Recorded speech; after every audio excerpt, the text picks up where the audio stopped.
What if moving across the world didn't just change your address, but completely reshaped your perspective on life, work, and faith? That's exactly what happened to one Black American family who recently posted a heartfelt video after moving to South Africa. And in just a few minutes of sharing their story, they touched on work ethic, dignity, culture, and even spiritual calling.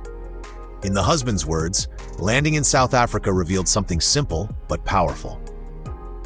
Back in the United States, if he needed his garden trimmed, the pool cleaned, and the barbecue pit scrubbed, he'd have to call 3 different specialists, each charging a hefty fee for their expertise.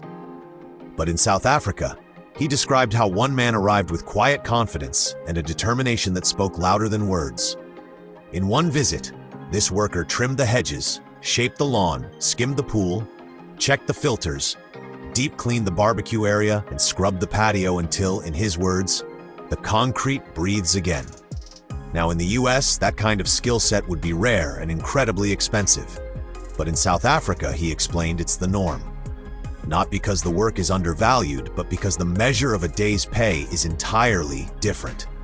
And with the US dollar exchange rate, he was able to pay far above the standard rate. Enough, he said, to cover groceries, school fees, or whatever else that worker's family might need. He emphasized that this wasn't charity, it was honor. It was about paying what the work was truly worth.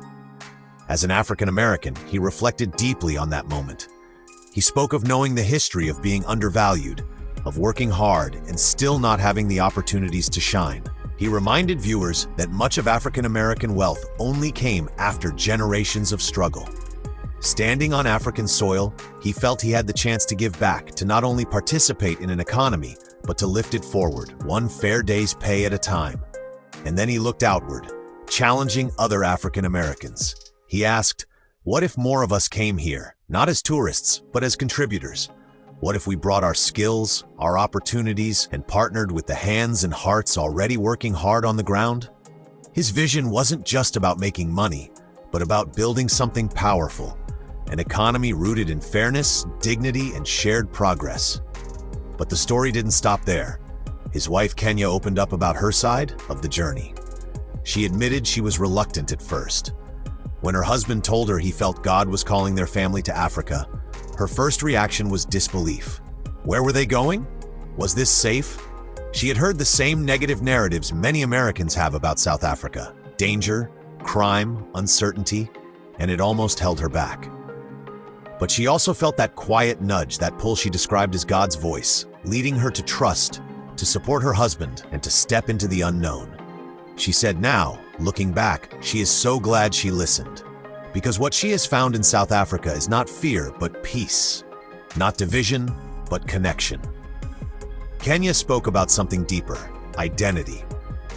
She reminded viewers that Africa has long carried a stigma, much of it tied to the painful history of persecution, enslavement, and displacement of African people. She called it biblical, saying that the scattering and stripping away of history, language, and identity was no accident. And now she believes God is gathering his people again, reminding them of who they are. For her, moving to South Africa has been more than a relocation. It has been spiritual alignment. She described tears of restoration, strangers becoming instant family, and a powerful sense that her family is exactly where they are meant to be. The veil is lifting, she said, and we're remembering who we are and whose we are. Together, their testimony paints a picture that goes far beyond moving countries. It's about perspective, seeing dignity in hard work, choosing to honor labor with fair pay, recognizing shared struggles across oceans, and finding spiritual grounding in a place many African Americans may only dream of visiting. And as they closed their video, the message was clear. Real wealth isn't just in dollars or rands. It's in dignity, it's in opportunity, and most importantly, it's in what we choose to do for one another. So the question they leave us with is this: what if more African Americans answered that same call, to not only return, but to build, to invest, and to reconnect? Because maybe, just maybe, that's how new legacies are born. When we first arrived in South Africa, I can't explain it. There's been this peace, this pull, something I felt long before we got here. It actually started with my husband. He came to me one day and said he felt God was calling him to move our family to Africa. And I was like, wait, what? Where are we going? And honestly, I was a bit reluctant. I'd been on the continent before. My name is Kenya, so I do have a spiritual connection here. And I do believe that this is part of what we're experiencing right now, just a small part of it. But I'd heard negative things specifically about South Africa, that it was unsafe, that it was dangerous. And those things deterred me away from even considering coming here. I didn't know what life could look like for us. And I just felt nervous about it.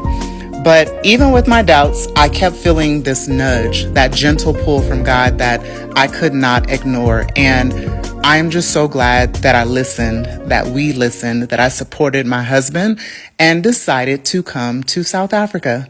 Africa has carried a negative stigma for so long, but there's a reason. This is the only continent where we are the only people who have been persecuted, scattered, stripped of history, our language, and our identity. This is not random, it's biblical, and if you know, you know. Since being here, I've seen beauty, resilience, and restoration. I have had spiritual tears. We have made real connections with people who are complete strangers and immediately felt like family. Our people are building, thriving, and healing from the deep wounds of our past, and I know God is gathering his people again, just like his word says. The veil is lifting. We're remembering who we are and whose we are. And for me, for my family, this isn't a relocation. Right now, it is spiritual alignment and it is obedience. All right, y'all. My wife and I and family, we touched down in South Africa. Back home in the United States, if I needed my garden, landscape, the pool cleaned, and the barbecue areas deep scrubbed, I'd be calling on 3 different specialists, each with their own skill and their own bill. But here in South Africa, it's different. Here, one man arrives with quiet confidence and a work ethic that speaks louder than words. He trims the hedges, shapes the lawn, skims the pool, checks the filters, deep cleans the barbecue pit, scrubs the patio until the concrete breathes again, and makes the backyard a place of peace and beauty. In the States, that kind of skill and range would be rare and expensive. Here, it's the norm. Not because the work is worthless, but because the value of a day's pay is measured differently. And that's where the US dollar changes everything. The exchange rate means I can pay far above the usual rate, enough for his family's groceries, his child fees, or whatever else he needs to survive. And when I do that, that's not charity, it's honor. It's paying what the work is truly worth. As an African American, I know our story. I know what it's like to work hard and be undervalued and have talent, but not the opportunity to shine. Much of our wealth in the States came late after generations of struggle. And now, standing on African soil, I see this chance to give back, to invest in lives, to push an economy forward, one fair day's pay at a time. To my brothers and sisters in America, imagine what could happen if more of us came here, not just as tourists, but as contributors. If we brought our skills, our opportunities, and partnered with the hands and hearts already working so hard here. Together, we could build something not just profitable, but powerful. Good deeds are always good, no matter when they're done. And here, I'm reminded, real wealth isn't just in dollars or rands, which is their local currency.